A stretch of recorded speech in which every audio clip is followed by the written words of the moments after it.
Ketika seluruh dunia mengira ia telah tenggelam dan hilang, seorang bayi kecil justru diselamatkan oleh takdir, dibawa ombak, dipertemukan dengan para wali, lalu tumbuh menjadi pemimpin spiritual yang mengguncang Nusantara.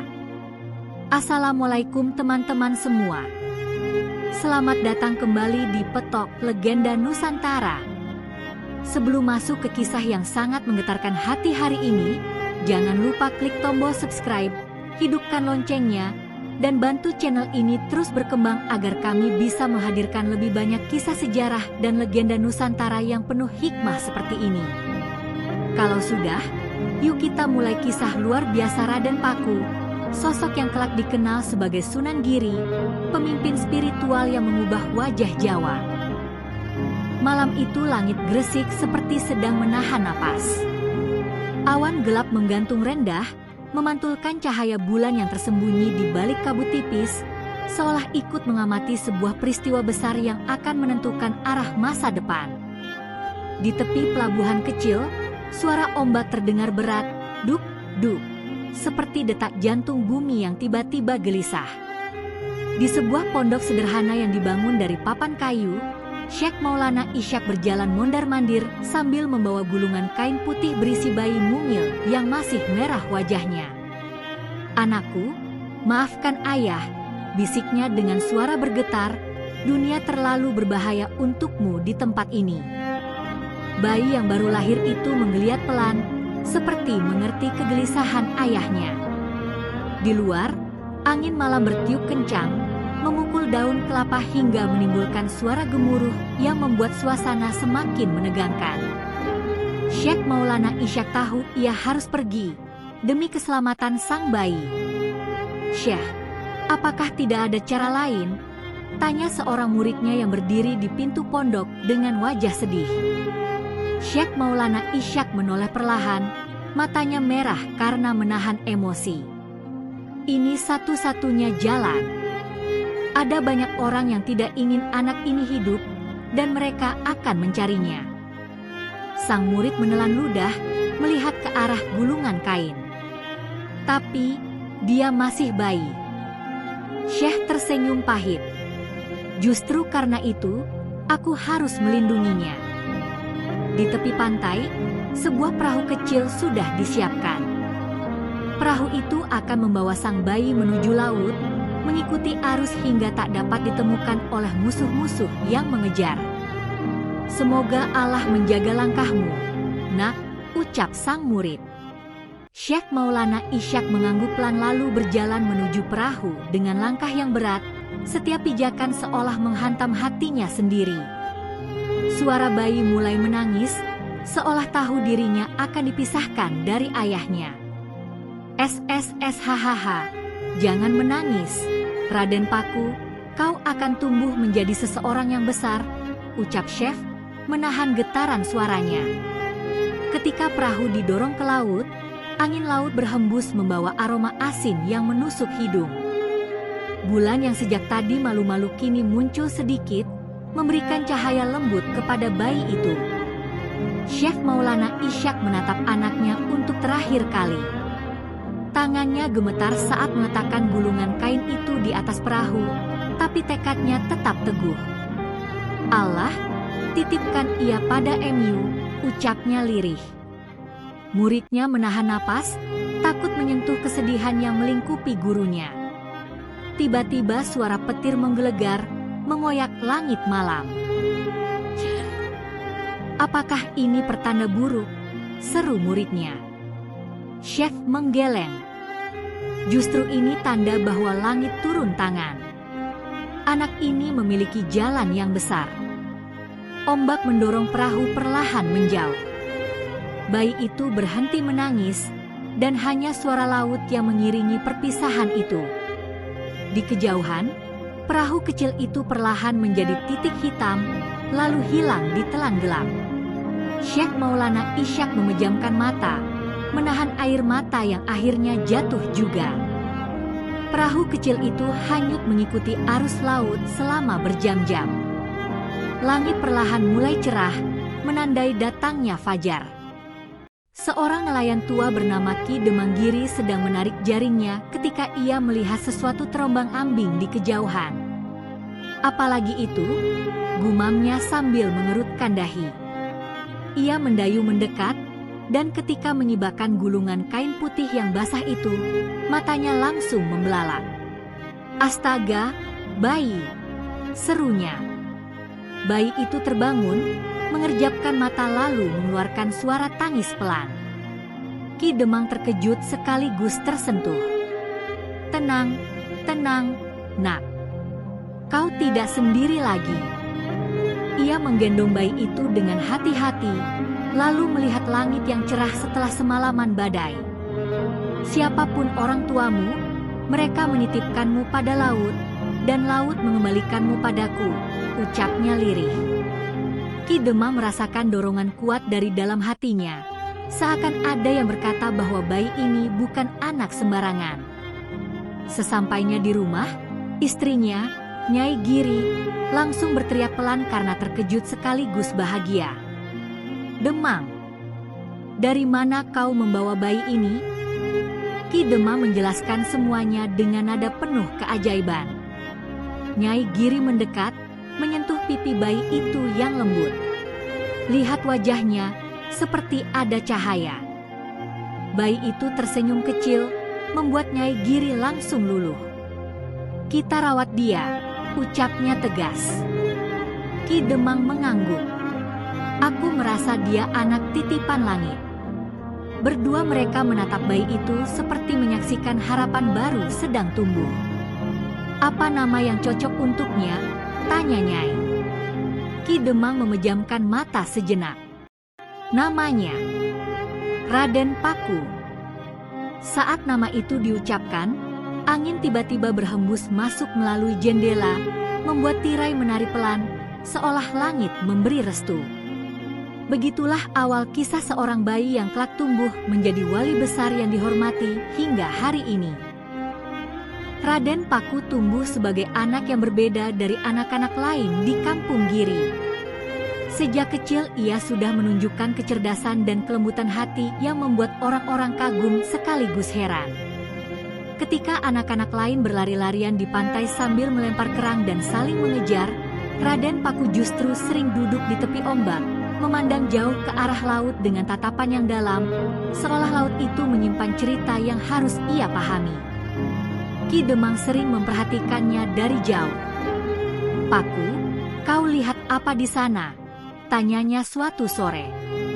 Anak itu menoleh perlahan lalu menjawab, "Entahlah, Ayah. Tapi rasanya, laut memanggilku. Seperti ada suara yang ingin bercerita." Ki Demang tersenyum, meski dalam hatinya ada getaran aneh, seolah ucapan itu bukan milik bocah seusia Paku. "Kalau laut bicara, dengarkanlah, Nak," jawabnya. Karena hanya orang terpilih yang bisa memahami bisikannya. Raden Paku mengangguk pelan, lalu kembali menatap lautan yang berkilau di terpa matahari senja. Angin berhembus lembut, merapikan rambutnya, seperti membenarkan bahwa ia memang bukan anak biasa. Nyai Giri pun merasakan hal yang sama. Di rumah kecil mereka, ia melihat bagaimana Raden Paku selalu memperlakukan orang lain dengan penuh hormat. Suatu hari, ketika Nyai sedang menjemur pakaian, seorang pengemis tua lewat di depan rumah. Tubuhnya kurus, wajahnya pucat, dan ia terlihat hampir pingsan. Raden Paku yang mencuci kendi di halaman langsung mendekat. "Kakek, duduklah, tampaknya Anda lelah," katanya lembut. Pengemis itu terkejut, tidak menyangka diperlakukan begitu ramah oleh seorang anak kecil. "Nak, kau terlalu baik," gumamnya. Raden Paku berlari ke dapur membawa sepiring makanan dan segelas air.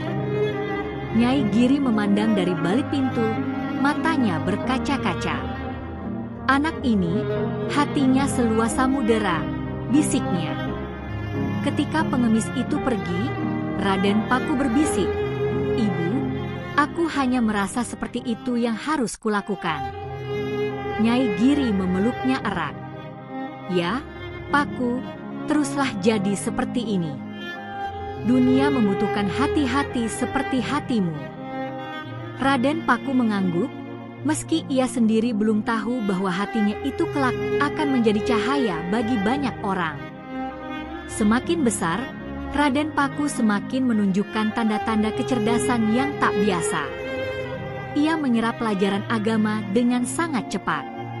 Sore hari ketika Ki Demang mengajarinya huruf-huruf Arab, Paku hanya perlu melihat satu kali untuk mengingatnya. "Ayah, ini artinya apa?"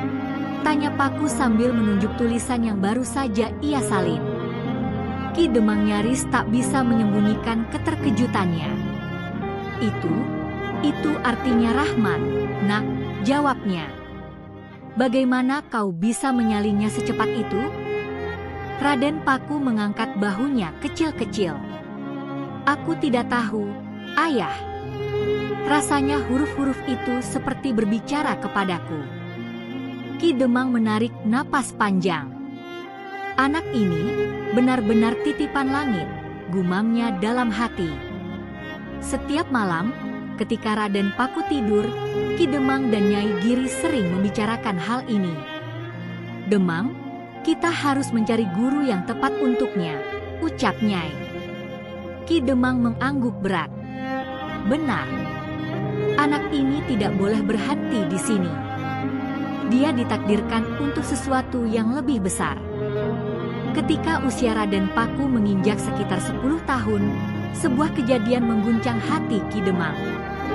Malam itu, angin bertiup keras, pintu-pintu rumah berderit, dan suara ombak terdengar berat seperti malam ketika Ki Demang pertama kali menemukan Paku.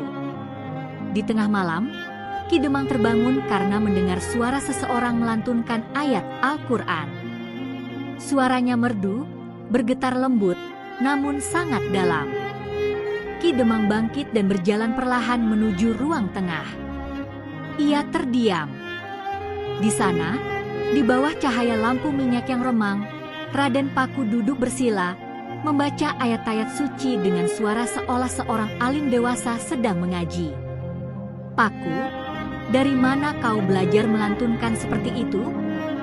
Ki Demang bertanya dengan suara parau. Raden Paku menoleh pelan. "Aku tidak tahu, ayah.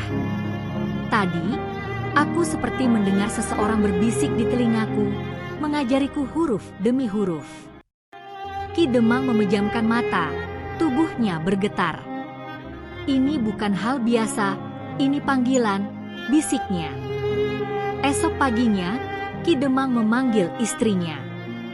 "Nyai, aku rasa waktunya telah tiba," katanya. Nyai Giri mengerutkan kening.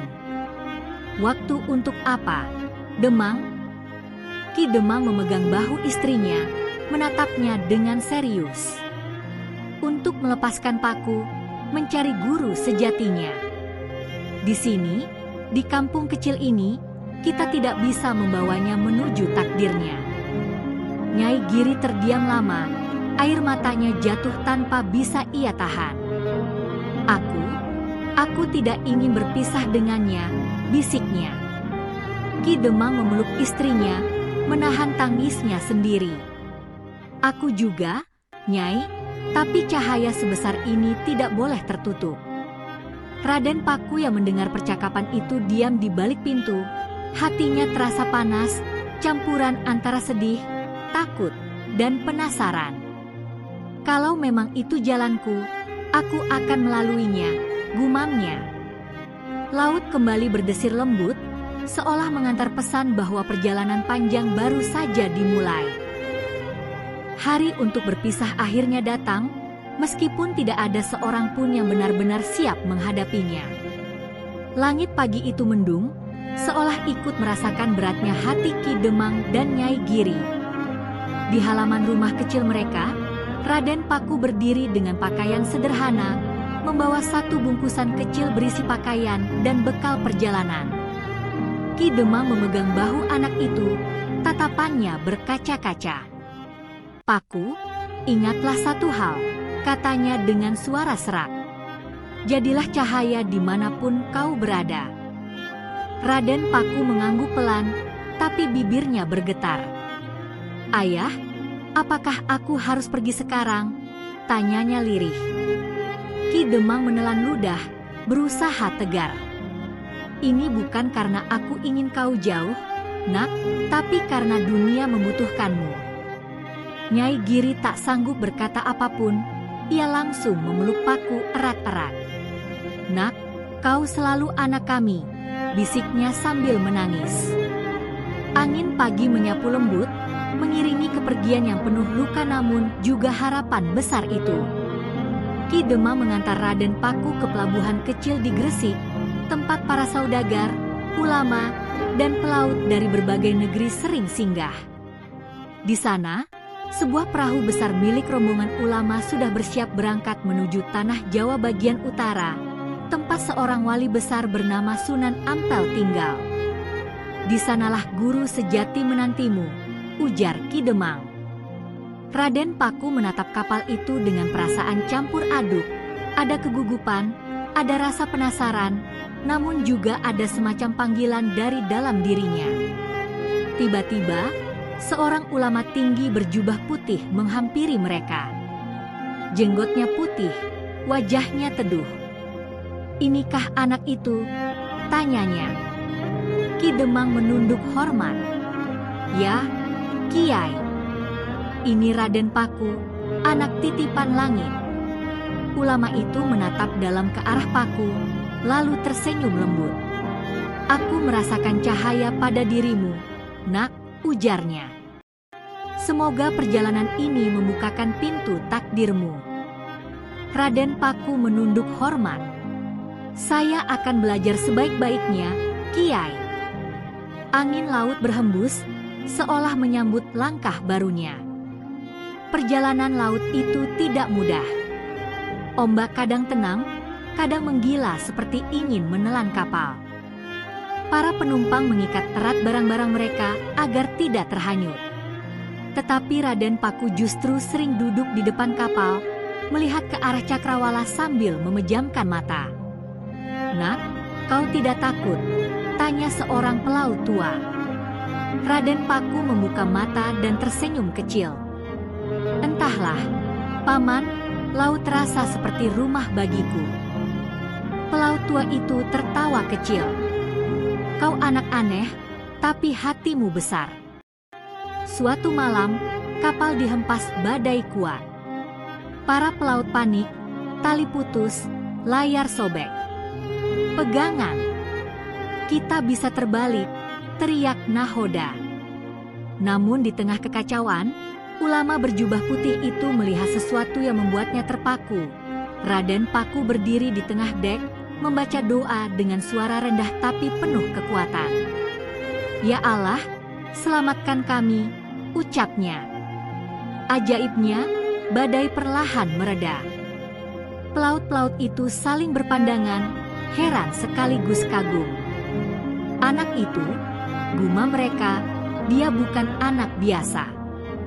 Setelah beberapa hari, kapal akhirnya sampai di pelabuhan Ampel Denta, tempat yang dipenuhi bangunan kayu, pepohonan hijau, dan suara para santri mengaji.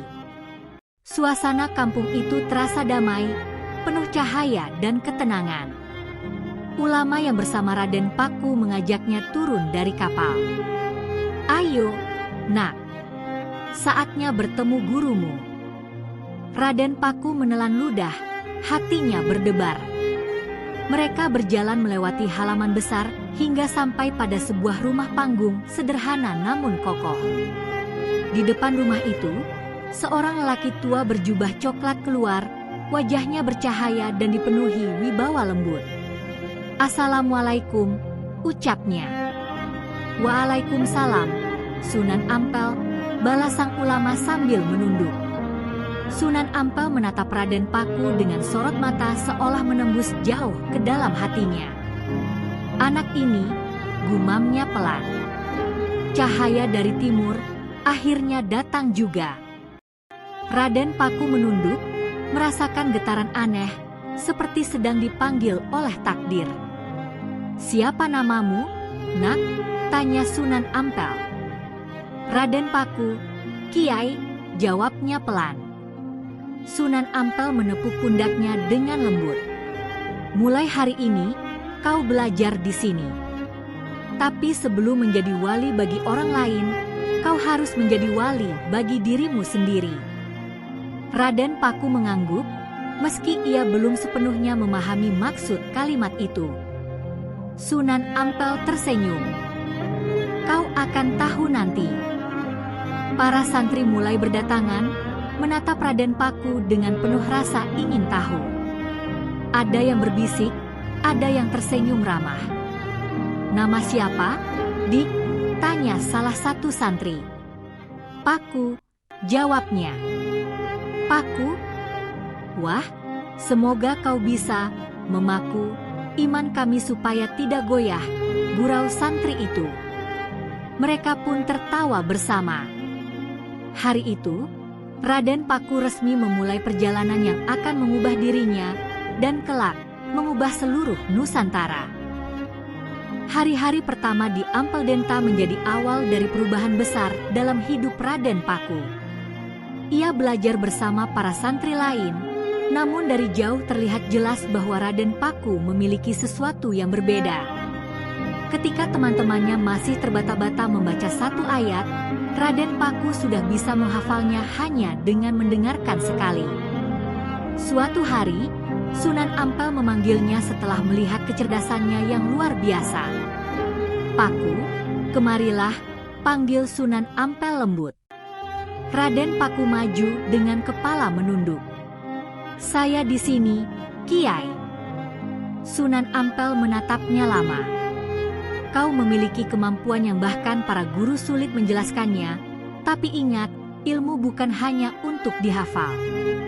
Ilmu harus mengubah hatimu. Raden Paku menelan ludah. Kiai, apakah saya sudah melangkah salah? Sunan Ampel tersenyum kecil. Belum, Nak. Justru karena engkau istimewa, engkau harus lebih berhati-hati. Cahaya terbesar bisa berubah menjadi api jika tidak dijaga. Kata-kata itu terpatri dalam hati Paku. Ia sadar, kemampuan bukanlah alasan untuk sombong, melainkan amanah. Namun perjalanan itu tidak selalu mulus. Ada santri-santri lain yang diam-diam merasa iri dengan kecerdasan Raden Paku. Suatu sore, ketika Raden Paku sedang duduk di halaman sambil menyalin kitab, dua santri mendekatinya. Hei, Paku, hebat sekali kau ya, kata salah seorang dengan nada menyindir. Paku menatap mereka tanpa curiga. Tidak juga, aku hanya belajar seperti kalian. Santri itu tersenyum sinis. Belajar? Kau menghafal sekali dengar. Itu bukan belajar, itu pamer. Raden Paku terdiam, hatinya tersengat. Aku tidak bermaksud begitu, ucapnya pelan. Tapi santri itu menepuk pundaknya dengan kasar. Kalau kau memang lebih hebat, buktikan. Lawan aku mengaji malam ini, di depan semua santri. Teman di sebelahnya menambahkan, iya. Biar semua tahu kau memang pantas dipuji atau hanya kebetulan. Raden Paku menunduk. Ia tidak ingin bertengkar, tapi tidak juga ingin dianggap sombong. Malam itu ia duduk sendirian di pelataran, memeluk lutut dan berbisik lirih. Ya Allah, apa yang harus kulakukan? Aku hanya ingin belajar. Hatinya terasa berat. Saat Raden Paku sedang larut dalam kegelisahan, Sunan Ampel datang menghampirinya. Paku, mengapa kau terlihat sedih? Tanya sang guru. Raden Paku mengangkat wajahnya yang basah oleh air mata. Kiai, saya tidak ingin menjadi sumber kebencian. Saya hanya ingin belajar, tapi mereka mengira saya pamer. Sunan Ampel duduk di sampingnya, menatap langit malam yang bertabur bintang. Nak, ketika Tuhan memberi cahaya kepada seseorang, tidak semua orang siap melihatnya. Ada yang silau, lalu kecewa, ada yang kagum, ada yang iri. Raden Paku menunduk lagi. Lalu apa yang harus saya lakukan, Kiai? Sunan Ampel menyentuh bahunya dengan lembut. Tetaplah rendah hati. Namun jangan pernah mematikan cahaya yang Tuhan berikan hanya karena takut orang lain tersinggung. Kata-kata itu membuat hati Paku tiba-tiba terasa hangat. Ia mengusap air matanya. Terima kasih, Kiai. Sunan Ampel tersenyum. Besok pagi, aku yang akan bicara pada para santri. Kau tidak perlu membuktikan apapun selain menjadi dirimu sendiri. Raden Paku mengangguk, hatinya lega. Esok paginya, sebelum pelajaran dimulai, Sunan Ampel mengumpulkan seluruh santri di pendopo. Suasana sempat tegang karena banyak yang ingin tahu apa yang akan disampaikan. Sunan Ampel berdiri di depan, lalu berkata dengan tegas namun lembut, "Anak-anak, ketahuilah bahwa setiap orang diberi kelebihan dan kekurangan masing-masing. Mereka yang cepat belajar bukan berarti sombong, dan mereka yang lambat bukan berarti bodoh." Para santri saling menatap, sebagian merasa tersindir. Sunan Ampel melanjutkan, "Raden Paku adalah anugerah bagi tempat ini. Seorang anak yang kecerdasannya luar biasa bukan untuk ditantang, tapi untuk menjadi inspirasi." Salah satu santri yang kemarin menantang Paku menunduk malu. Kami salah, Kiai." Sunan Ampel mengangguk pelan. "Belajarlah bersama, bukan saling merendahkan." Setelah pertemuan itu, para santri mulai menghargai Paku. Mereka meminta diajari menghafal, menyalin, bahkan belajar tajwid. Paku pun melakukannya dengan tulus. "Terima kasih, Paku," kata salah satu santri malu-malu. Paku tersenyum. "Kita belajar bersama." Sejak kejadian itu, nama Raden Paku mulai dikenal di Ampel Denta sebagai santri muda yang bukan hanya cerdas, tetapi juga rendah hati. Namun ujian terbesar belum datang. Suatu malam, Sunan Ampel memanggil Raden Paku secara khusus. "Paku," katanya dengan suara yang lebih serius daripada biasanya, "waktumu belajar di sini hampir selesai." Raden Paku terkejut. "Kiai, apakah saya sudah tidak boleh tinggal di sini lagi?" Sunan Ampel tersenyum lembut. "Bukan begitu, Nak. Kau sudah terlalu besar untuk hanya berada di satu tempat. Ada guru lain yang harus kau temui, seseorang yang memiliki kunci takdirmu." Raden Paku menelan ludah, hatinya bergetar. Siapa guru itu, Kiai?" Sunan Ampel menatapnya dengan mata yang penuh wibawa. "Seseorang yang akan membawamu pulang, bukan kepada rumahmu, tapi kepada asal-usulmu." Angin malam bertiup pelan. Raden Paku merasakan sesuatu di dadanya, rasa penasaran, campur takut, campur harapan. Ia tidak tahu bahwa perjalanan berikutnya akan membuka rahasia besar tentang dirinya. Keesokan harinya, setelah subuh, Sunan Ampel memanggil Raden Paku ke serambi belakang, tempat biasanya beliau berbicara tentang hal-hal penting yang tidak didengar banyak orang. Udara pagi masih dipenuhi embun, suara ayam berkokok bercampur dengan lantunan doa para santri. Raden Paku duduk bersila di hadapan gurunya, wajahnya dipenuhi rasa penasaran. "Paku," ujar Sunan Ampel pelan namun tegas, "sudah saatnya kau mengetahui siapa dirimu yang sebenarnya." Raden Paku menunduk, tidak berani memotong pembicaraan. Sunan Ampel menghela napas panjang. "Kau bukan hanya anak angkat Ki Demanggiri. Kau bukan sekadar santri cerdas yang dititipkan padaku." Raden Paku mengangkat wajahnya perlahan, matanya melebar. "Kiai, maksud Anda?" Sunan Ampel memandangnya lama, seolah sedang menimbang kata-kata terbaik untuk diucapkan. kau adalah anak seorang ulama besar dari tanah seberang. Ayahmu meninggalkanmu bukan karena tidak sayang, tetapi karena ia khawatir keselamatanmu. Raden Paku tertegun, jantungnya berdetak keras. Ayahku, siapa dia sebenarnya? Bisiknya. Sunan Ampel menatapnya dalam. Namanya Syekh Maulana Ishak. Dunia seakan berhenti sesaat bagi Raden Paku. Nama itu seperti petir yang membelah kesadarannya. Raden Paku terdiam lama, tidak mampu berkata apapun. Seluruh ingatannya tentang masa kecil, tentang laut, tentang suara-suara yang seolah memanggilnya, tiba-tiba terasa masuk akal. Kiai, mengapa baru sekarang saya diberitahu? Suaranya bergetar. Sunan Ampel menjawab dengan lembut, karena kau baru siap mendengarnya sekarang. Jika terlalu dini, kebenaran hanya akan membingungkanmu. Raden Paku menggenggam lututnya, mencoba menstabilkan dirinya. Ayahku masih hidup, tanyanya dengan hati yang campur aduk. Sunan Ampel mengangguk pelan. Dia masih hidup, dan dia menunggumu. Raden Paku menelan ludah. Ada sesuatu di dalam dadanya seperti pecah, bahagia karena memiliki ayah, tapi juga sedih karena ditinggalkan. Mengapa? Mengapa beliau meninggalkanku? Ucapnya lirih.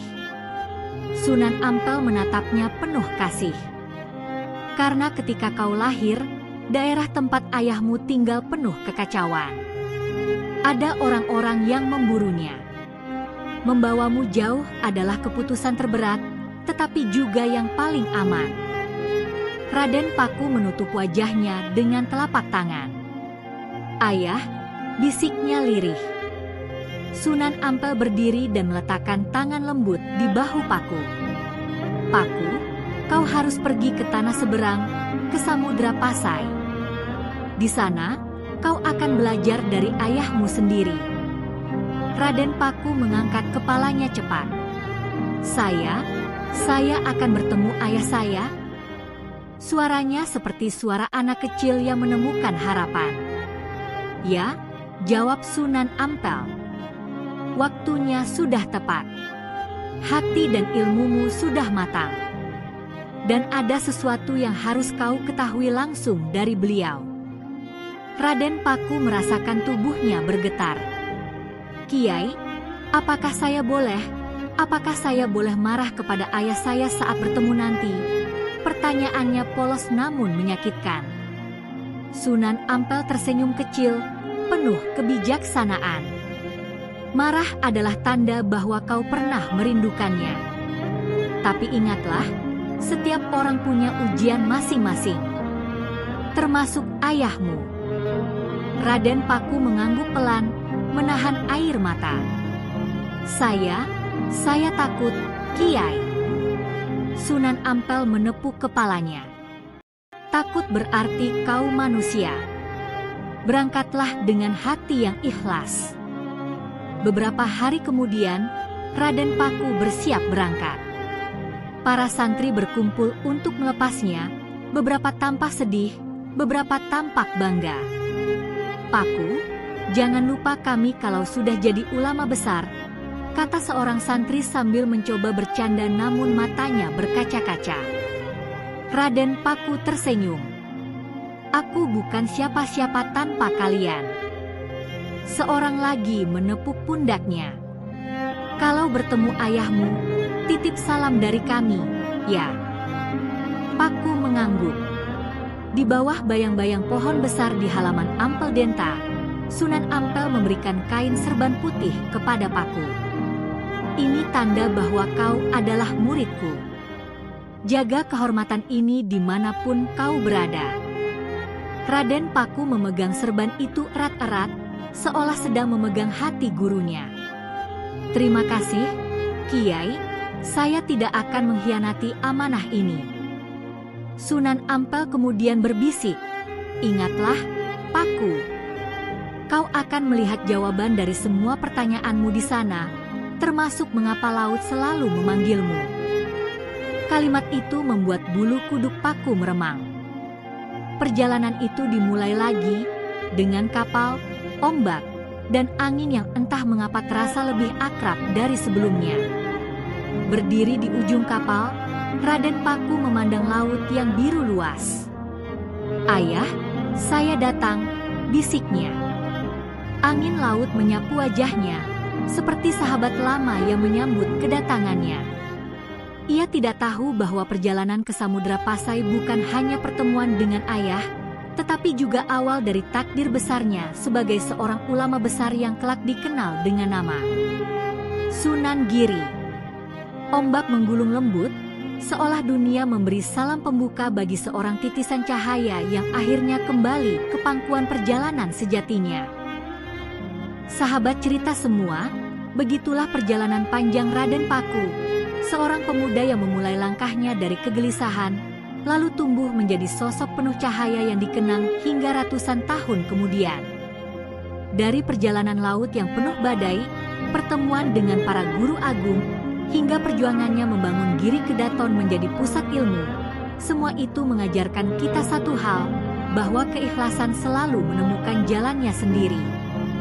Raden Paku bukan hanya seorang ulama besar, tapi juga seorang manusia yang pernah takut, pernah ragu, dan pernah jatuh. Namun ia tak pernah berhenti berjalan. Ia pernah berkata dalam catatan para muridnya, "Siapapun yang berjalan dengan hati, akan selalu sampai, meski jalannya luka." Dan mungkin, pesan itulah yang hari ini sampai kepada kita. Sebelum video ini berakhir, izinkan gue mengucapkan terima kasih buat kalian semua yang udah setia mendengar sampai penghujung cerita. Kalau kalian merasa kisah ini menyentuh, inspiratif, atau bikin hati kalian lebih hangat, jangan lupa buat tanda jempol naik, like videonya. Balon ucapan tinggalkan komentar pendapat kalian. Paku pin dan tentu saja subscribe channel ini, agar kalian gak ketinggalan kisah-kisah sejarah, legenda, dan perjalanan tokoh Nusantara lainnya. Sampai jumpa di cerita berikutnya, bro.